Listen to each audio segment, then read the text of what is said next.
নিয়োগ দুর্নীতির একের পর এক অভিযোগ, আর এটাতেই যে প্রায় 26,000 শিক্ষক শিক্ষিকারা তারা পথে বসে রয়েছেন, তারা তাদের জীবন অনিশ্চিত হয়ে গেছে। সেই নিয়োগ দুর্নীতি মামলায়, নবম দশমে নিয়োগ দুর্নীতি মামলায় জেল হেফাজত হলো জীবন কৃষ্ণ সাহার। 6 দিনের হেফাজত শেষে ফের ব্যাংশাল কোর্টে তোলার পর ছেলেকে জড়িয়ে ধরে কান্না বড়ার তৃণমূল বিধায়কের।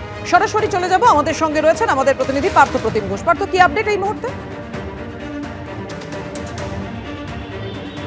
দেখো, জীবন কৃষ্ণ সাহাকে আজকে আদালতে পেশ করার পর ইডির তরফ থেকে কিন্তু নিজেদের হেফাজতে আবেদন জানানো হয়নি এবং তার পরবর্তীকালে ইডি স্পেশাল কোর্টের বিচারক আগামী 12ই সেপ্টেম্বর পর্যন্ত জীবন কৃষ্ণ সাহাকে জেলে হেফাজতে পাঠানোর নির্দেশ দিয়েছেন। তবে এক্ষেত্রে আজকে তোমাকে বলবো, আদালতে আসা থেকে একেবারে আদালত কক্ষের ভেতরে বেশ কয়েকটি বিষয় দেখা গেল। যেমন জীবন কৃষ্ণ সাহা তিনি যে বিষয়ে উল্লেখ করলেন তার একটা ভিডিও সামনে এসেছে, সেই প্রসঙ্গে তিনি জানালেন যে এটি পুরনো ভিডিও, বাজে ভিডিও বলে তিনি কিন্তু জানালেন।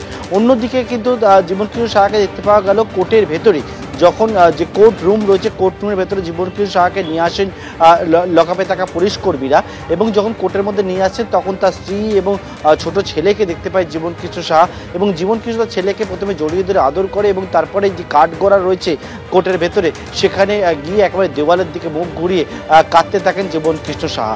এবং এক্ষেত্রে তোমাকে বলবো, জীবন কৃষ্ণ সাহার বিরুদ্ধে একাধিক অভিযোগগুলো যেগুলো সামনে এনেছে ইডির তরফ থেকে বলা হচ্ছে যে জীবন কৃষ্ণ সাহাকে তারা আজকে নিজেদের হেফাজতে আর চাইছেন না।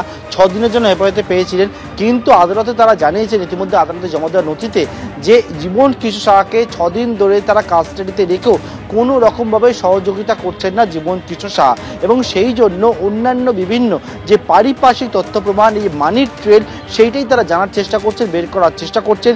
যে যেমন ইডির দাবি তার পিসি, আত্মীয় পরিজন, স্ত্রীর অ্যাকাউন্টে বিভিন্ন জায়গায় টাকা কিন্তু এরকম ভাগে ভাগে গেছে এবং সেই তথ্য প্রমাণ যেমন সংগ্রহ হচ্ছে, অন্যদিকে নিয়োগ দুর্নীতির যে টাকা, সেই টাকা কোথায় বিনিয়োগ হয়েছে সেই বিষয়ে কিন্তু ইডির দাবি যে বিভিন্ন যে নামে যেমন বেনামে সম্পত্তি। একটু বিরত করছি, সম্পত্তির কথা যখন তুমি বলছিলে সেটা শুধুমাত্র জীবন কৃষ্ণ সাহার নয়, তার আত্মীয়দের সম্পত্তিও এই মুহূর্তে ইডির স্ক্যানারে। তুমি আমাদের সঙ্গে থাকো। আর আজকে ইডির বিশেষ আদালতে একেবারে তার ছেলেকে ধরে কান্নায় ভেঙে পড়েন জীবন কৃষ্ণ সাহা। শতরূপ ঘোষ, সিপিএম নেতা, তিনি বলছেন পুরোটাই নাটক। দেখুন।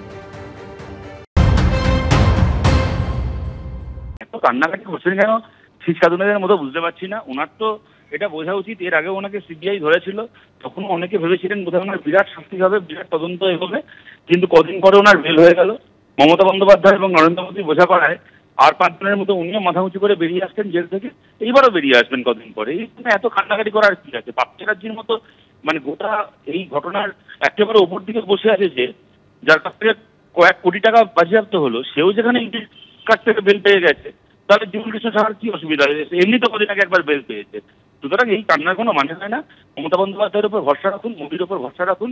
দিদির মতো যতদিন আছে আপনাদের মতো কোনো চোরের কোনো অসুবিধা হবে না। কাঁদবে তো সেই সমস্ত প্রতারিত ছেলে মেয়েরা যাদের হকের চাকরি আপনারা বিক্রি করেছেন, কাঁদবে তো বাংলার সেই সাধারণ ঘরের সাধারণ ছেলে মেয়েগুলো। আপনারা তৃণমূলের নেতা, আপনারা কেন কাঁদবেন? আপনারা বুক ফুলিয়ে চুরি করুন। 1 লক্ষ চোখের জলের জন্য দায়ী জীবন কৃষ্ণ সাহা। দেখুন কি বলেছেন বিজেপি নেতা স্বজন ঘোষ।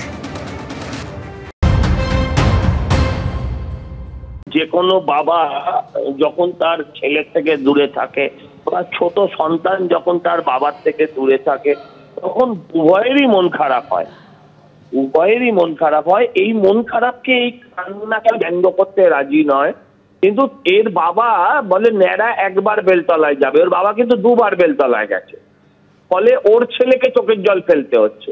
আর ওর বাবার জন্য এই জীবন কৃষ্ণর মতন ছেলের মতন হাজার হাজার বাচ্চা ছেলে, তারা কিন্তু দুবেলা হাউমাউ করে কাঁদছে শুধু 2 মুঠো অন্নের জন্য। তাদের বাবাও যে বাড়ির ছাদের জন্য 1 লাখ লোকের জল ফেলবে, আর তার জলের জন্য আমরা এখানে দুঃখিত হব, এটাও নয়। ওনার কান্না বাস্তব, ওনার কান্না হওয়া উচিত, কিন্তু একবারে শিক্ষা হয়নি।